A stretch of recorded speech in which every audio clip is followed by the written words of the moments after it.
A pleasure to meet all at last, and welcome once again to HWH Season 7. Currently, there's some pretty tough work that I've been doing lately, and I feel kind of exhausted by this point, so I'm just going to keep this one short and simple right here. HWH is getting rather close to being at the end of the 7th season. Here with the 38th episode of this season that I intend to make with a grand total of 44 episodes, plus a potential bonus if I'm fortunate enough to be able to make it. But the point is that now is the time where I get to talk a bit more about this. Basically, it's time that we get to some more unboxing. So, let's get it on. Now in total there are 20 cars, with 10 of them being in their own individual packs, as well as a couple 5-packs, and it's kind of a rare situation for me to be able to build up my collection using 5-packs without any duplicates. So I was pretty excited when I was able to find 5-packs in particular, such as the HW Flames series in 2022, with 5 models that I don't have in my collection already. A lot of which I've had in my collection before then, up until I sold some. But now that I'm being able to reclaim a good majority of models, it's about time that we get into this.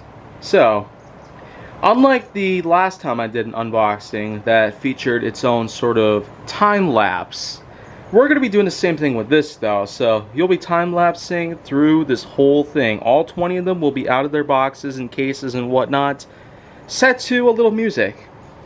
Unlike that though, this one, we're going to have a layout ready. It's currently not set up if you haven't already known about it, but pretty soon I will have one set up, so that way you can see for yourself how these models will work for the first time out of their boxes. So, let's just get to the unboxing portion though for now, starting now.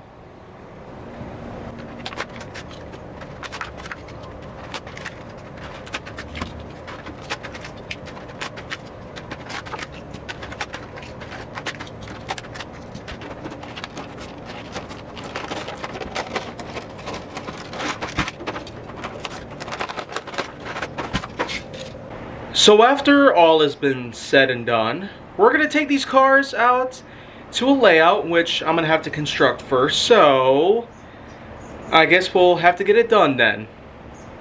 See you around for now. Alright, now we're back. This is the layout that I have decided to make. As you can see with this adjustable loop that I had also gotten from the first episode of this season, we're going to be using this along with some of the newer straight track pieces, including the foldable sets. But we also got ourselves the new kicker launcher, basically an upgraded version over the classic 2014 version, which was very sucky. And hopefully, if any cars come through here at all, we're going to see them do an epic gravity-defying jump into this vessel. Which of course came standard with another brand new Hot Wheels Track Builder Unlimited set. So it just seems that every now and then I'm going to be introducing stuff that's new. But for now, here we got ourselves the likes of all these models that you've seen unboxed before then. So let's get into it.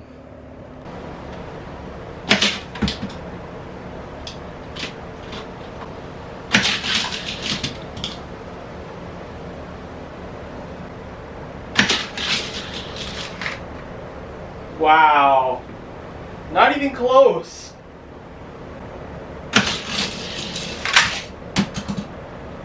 Oh man, I almost had it there.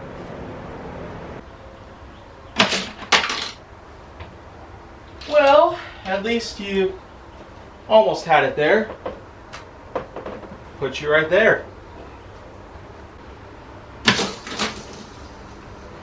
Oh, upside down.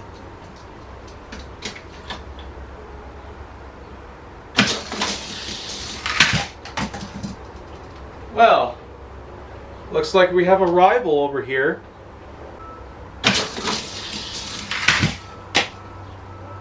Well, not quite where we want to be. But hey, at least you could say that the Mach-E did a little better than the Willys. Looks like the custom Ford Bronco doesn't even fit in the starter. So let's just use our hands.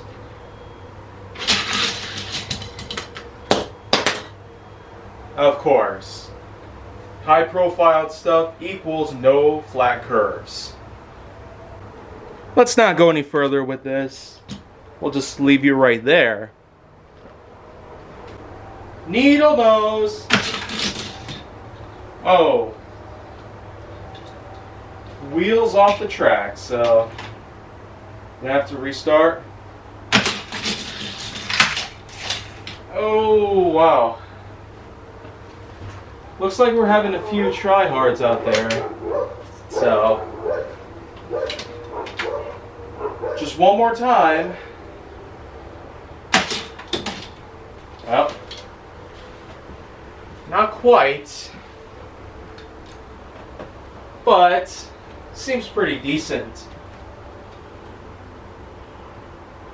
73 Ford Falcon XB is up next.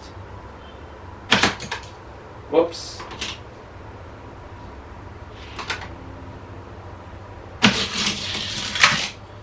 Oh, look at that, almost made it.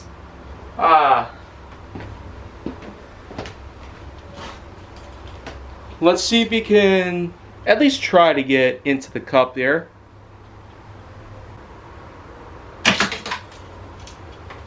Well, charge straight for the corner. Let's go for it again.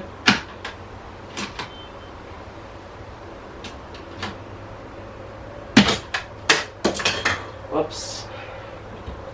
Overshot that one. One more time, just to be sure. Whoops. Well, not quite that good, but hey, at least it passes. Time for tune-up.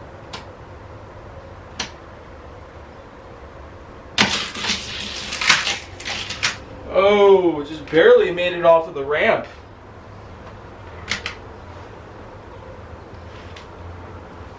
So, let's get it reset and ready. 1, 2, 3. And at least we made it off of the ramp. That's not where we're going though. You gotta go in the cup. Well, loop is shaking pretty badly.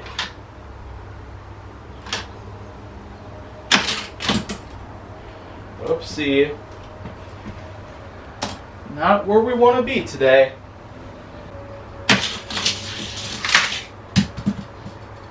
Well, pretty wild for a Charger, but we're not really expecting to end up on the floor upside up like that. Well, only one more shot.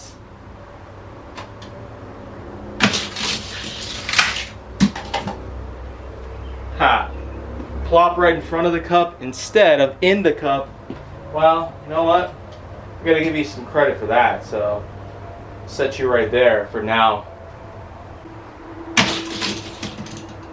Well, 68 Hemi Barracuda, not very good, it seems. Alright, well, moving on to GT Scorcher.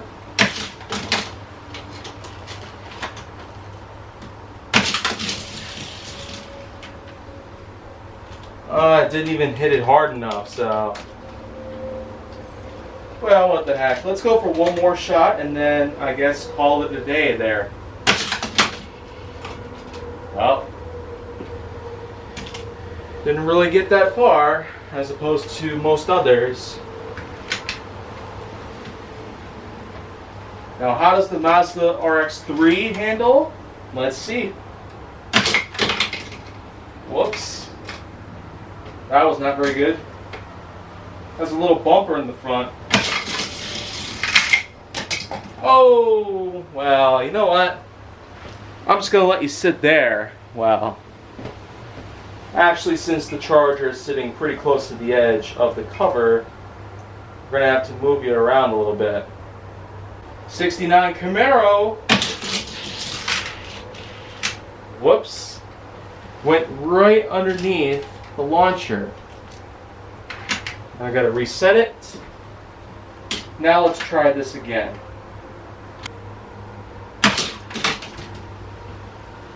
Barely made it out of the loop in one piece.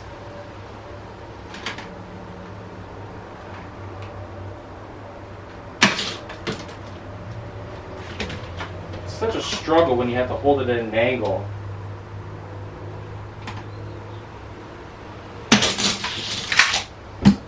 Oh, wow. Oh, man. Got so close to the cup. Well, you know what? We're just going to let you pretty much sit next to the cup just like that. Whoopsie. Volvo 850 Estate. Not quite a very performing addition to your collection. Time to move on to Hot Bird though. Well, you know what? I feel like that section over there is just going to have to count as a pass. For every car that basically lands near the cup, we'll declare it a pass. So, Hot Bird, 69 Charger 500, Mazda RX-3, and the 69 Camaro, they've all done very well, landing right next to the cup, if not in it. Chevy Blazer 4x4 doesn't seem to want to fit in here, so we're going to have to once again use the power of our hands. Yeah. That's probably as far as that will go. Let's see how the 15 Ford F-150 goes. Well, not that much better. Can't really expect too much performance out of high-rise vehicles with lifted suspension and large off-road tires like that. So, time for Car de Asada. Well, that was a unexpected series of events. Let's just keep trying though.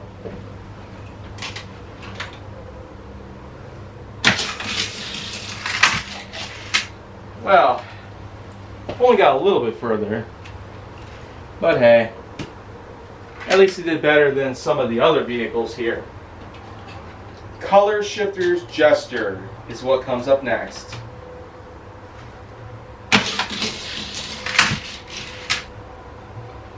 Well, didn't really make it up the ramp, but hey, you got pretty close. So, I might as well just start one-shotting it because we're not going to get a whole lot of performance out of them. 2020 Corvette C8. Didn't quite get to the loop. Didn't quite make it out of the loop. Ooh, another one. Got to the ramp, didn't quite make it up, but hey, up to that group. It pretty much goes into while Cruise Bruiser holds the last leg. Oh, wow. Another one slides underneath the launcher, so let's get it reset. And see if it activates it for real this time. Well, didn't make it through the loop. Wow, that was a roughhouse event. So, one more time.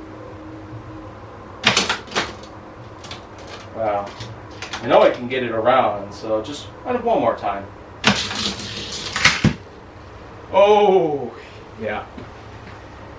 That could have caused some damage. So there you have it. No cars have ever made it into this vessel right here. Or cup, depending on what term you like to use for this. 4 cars, however, they basically landed right next to it, which is good enough for what I can tell. And all these cars here, they barely made it past the ramp, or barely had anything to do with the ramp. Some didn't even make it out of the launcher, some didn't even work in the launcher, some just didn't work well at the curb. And then we have a few others that are scattered in various other points. The Ford F-150 right here is just not good whatsoever. Actually, a lot of these high-profile cars don't seem to work very well, favorably, just simply because of their design. That's all. Anyways, that is pretty much going to be it for today's episode of HWH Season 7, so I will be back with some more content soon, and hopefully you know what to do here on the channel.